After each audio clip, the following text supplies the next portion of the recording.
Hello students, today through this video I would like to discuss some important essays of 2023. In modern times, children are spending less time with their families and more time with their friends. Why has this change occurred? Do you think parents should force their children to spend more time at home? आजकल के और बच्चे जो हैं वो कम time spend करें अपनी family के साथ और ज़्यादा टाइम वो स्पेंड करना पसंद करते हैं अपने फ्रेंड्स के साथ. ये चेंज क्यों हो रहा है? You have to highlight the reasons in the body paragraph 1. Body paragraph 2 opinion based है कि आपको लगता है कि पेरेंट्स को फोर्स करना चाहिए चिल्ड्रन को to spend more time at the home. तो ये क्यों है, रीजंस क्या है कि क्यों वो फ्रेंड्स के साथ ज़्यादा टाइम स्पेंड करें. बिकॉज नाउ डेज क्या हो गया है कि चिल्ड्रन जो है वो एक्सट्रोवर्ट हो गए हैं. They are influenced more by the external forces में फ्रेंड्स, सोसाइटी, टीचर्स आ जाते हैं. तो वो फ्रेंड्स के साथ ज़्यादा इन्फ्लुएंस हो रहे हैं. Therefore they like to spend most of the time with them instead of spending time with their families. So this could be the first reason.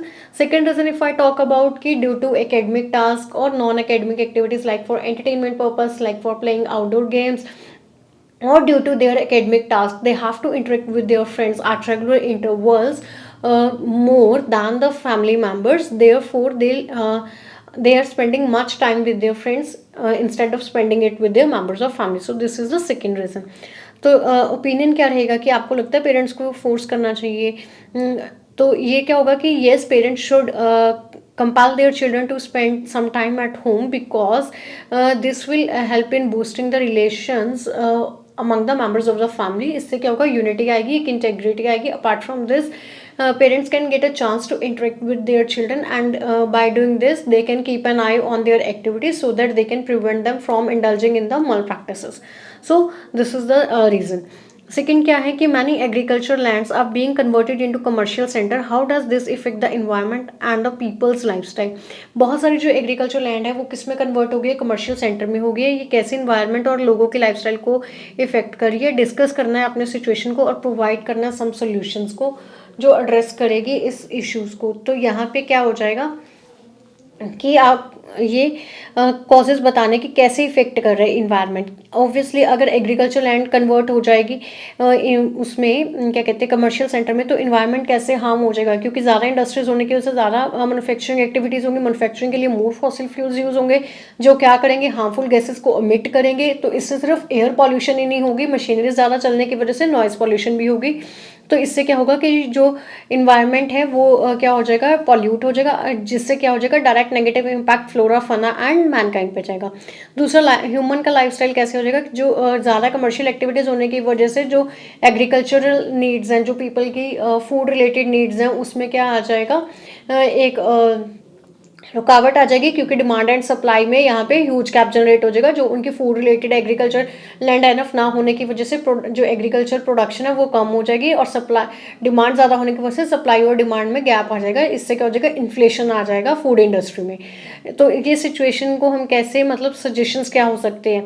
Suggestions ये हो सकते हैं कि जो एग्रीकल्चर लैंड है उसको एक स्पेसिफिक एरिया, स्क्वायर यार्ड्स ऐसे एलोकेट कर देने चाहिए. वहाँ पे कमर्शियल एक्टिविटीज़, वहाँ पे सेटअप ऑफ बिजनेस वेंचर्स को स्ट्रिक्टली प्रोहिबिट कर देना चाहिए गवर्नमेंट द्वारा, सो दैट कि उस लैंड को सिर्फ फार्मिंग एक्टिविटीज़ के लिए यूज़ किया जाना चाहिए. सेकेंड रीज़न क्या है, कमर्शियल जो सेंटर है उसको एक प्रॉपर एरिया, जैसे हम बोलते हैं ना कि कमर्शियल एक्टिविटीज़ का हब है, उसको एलोकेट कर देना चाहिए जहाँ पे सिर्फ वो हो, और ताकि जो रेस्ट ऑफ द जो पार्ट है जो सिटी और टाउन का, उसको हम प्रिवेंट कर सकें from getting contaminated.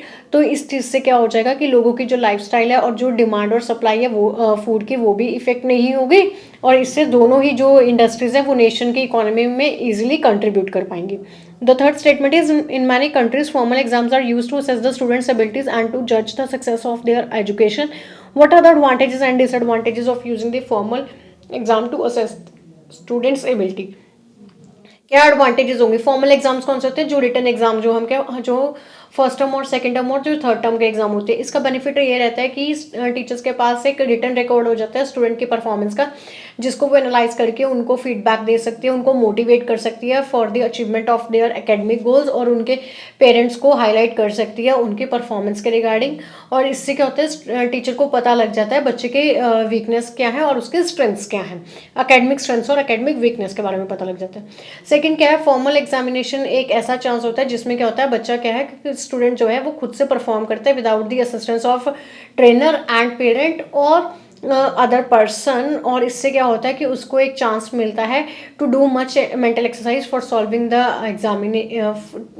The question paper in the examination hall. वहाँ पे एक प्रॉपर एम्बियंस क्रिएट किया जाता है जिसमें आप कंसंट्रेशन से इस टास्क को करते हुए अपने आपको सेल्फ इवेल्युएट करते हैं। So this is the good way to conduct the formal examinations for assessing the child abilities. दूसरा क्या है कि ये डिसएडवांटेज ये है कि फॉर्मल एग्जामिनेशन जो है वो स्पेसिफिक पीरियड ऑफ टाइम के लिए होता है, तो कई स्टूडेंट्स इसको एज अ बर्डन ले जाते हैं। बर्डन की वजह से वो उतना इफेक्टिवली परफॉर्म नहीं करते हैं जितना कि वो अदर डेज में करते हैं। लाइक जब उनका कंटिन्यूअल असेसमेंट होता है ऑन डेली बेसिस पे, तब वो ज़्यादा अच्छे से परफॉर्म करते हैं, क्योंकि फॉर्मल एग्जाम्स में क्या होता है, उनके पास स्ट्रेस होता है, they have to cover the whole syllabus in one day and for getting good score in the exam. तो यहाँ पे एक बर्डन आ जाता है। सेकेंड क्या होता है कि some students have a phobia of sitting in the examination hall, owing to this they become sick sometime, तो इसकी वजह से वो इफेक्टिवली परफॉर्म नहीं कर पाते, जिसका डायरेक्ट नेगेटिव इम्पैक्ट उनकी एकेडमिक परफॉर्मेंस के ऊपर जाता है। Moving to the statement 4, many feel that going to gym is the best way to stay fit, other think that there are effective methods, discuss both the views and give your opinion. तो इसमें क्या हो सकता है कि जो person feel करते हैं कि जिम क्या है, बेस्ट वे है स्टे फिट करने का। कैसे है? क्योंकि जिम्नाजियम में क्या है, सारे इक्विपमेंट्स होते हैं, वहाँ पे पर्सन जो है वो under the supervision of a gym trainer क्या करता है, एक्सरसाइज करता है, जिससे क्या होता है कि वो अपने जो एक्स्ट्रा कैलोरीज और जो फैट्स हैं उसको बर्न करने का उसको चांस मिलता है, और वो प्रॉपर गाइडेंस के साथ एक्यूरेट टाइम पे एक्यूरेट वे में एक्सरसाइज को परफॉर्म करता है। फाइन। सेकेंड रीज़न क्या है कि जिम जाने से क्या होता है, एक पंक्चुअलिटी बनती है, पर्सन का रूटीन सेट हो जाता है, क्योंकि उसे पता है दैट ही और शी हैज़ टू पे for getting such kind of services, तो वो पंक्चुअल रहते हैं, वहाँ पे चीटिंग डे वो अवॉइड करते हैं। जो इसके अदर इफेक्टिव मेथड्स क्या है कि पर्सन को क्या करना चाहिए, बैलेंस डाइट लेनी चाहिए, अच्छा और एक गुड लाइफस्टाइल होना चाहिए, जैसे कि punctual lifestyle, early to bed early to rise वाली हैबिट्स होनी चाहिए, उसमें हर एक टास्क को टाइम पे करना चाहिए, लंच को टाइम पे, डिनर टाइम पे, तो ये एक ऑर्गेनाइज लाइफस्टाइल होना चाहिए, और बैलेंस डाइट लेनी चाहिए, और स्लीप अच्छी होनी चाहिए, मेडिटेशन, योगा, लाइक इस तरह की हेल्दी एक्टिविटीज़ करने से भी वो क्या कर सकते हैं, they can remain fit. And the last statement is, some people think that all teenagers should be required to do unpaid work in their free time to help the local community. They believe this would be benefit both the individual teenager and the society as a whole. Do you agree or disagree? So this is the debatable. इससे आपको एक side जाना है। क्या हो सकता है कि अनपेड वर्क क्यों करना चाहिए फ्री टाइम में? ऐसा करने से एक तो जो इंडिविजुअल है वो क्या हो जाएंगे, ऑक्यूपाइड हो जाएंगे एक्टिवली गुड एक्टिविटी में। इससे वो क्या होंगे कि वो मल प्रैक्टिसेस में इंडल्ज नहीं होंगे, ब्राइट कंपनीज के साथ एसोसिएट नहीं होंगे। इससे जो नीडी होंगे उनके भी जो नीड्स हैं वो इजीली फुलफिल हो जाएंगी without paying for the services. Second क्या होगा, सोसाइटी को बेनिफिट क्या रहेगा, जब जो यूथ है, जो टीनेजर है, वो मल प्रैक्टिसेस में इंडल्ज नहीं होगा तो डेफिनेटली जो क्राइम रेट है वो गिर जाएगा, और जो सोसाइटी में इससे क्या होगा कि एक peace safe environment like conditions prevail करेंगी, तो जो पीपल हैं वो क्या हो जाएंगे, ज़्यादा हैप्पी और सेफ फील करेंगे। अगर हम इसका डिसएग्री का पॉइंट देखते हैं तो डिसएग्री का पॉइंट ये बनता है कि ऐसा करने से क्या होगा कि they will distract from the path of learning, क्योंकि जो लेजर टाइम मिलता है वो उसको यूटिलाइज करना चाहते हैं by doing the recreational activities so that they can refresh their mind, but if they can do such kind of things तो उनको अपने माइंड रिफ्रेश करने का टाइम नहीं मिलेगा, एंड दे फील लेथार्जिक और टायर्ड ऑल द टाइम। तो ये एक डिसएग्री का बने। तो दो एग्री के बने तो आप एक पॉइंट को बॉडी पैराग्राफ 1 में हाईलाइट कर सकते हैं, एक पॉइंट को बॉडी पैराग्राफ 2 में हाईलाइट कर सकते हैं।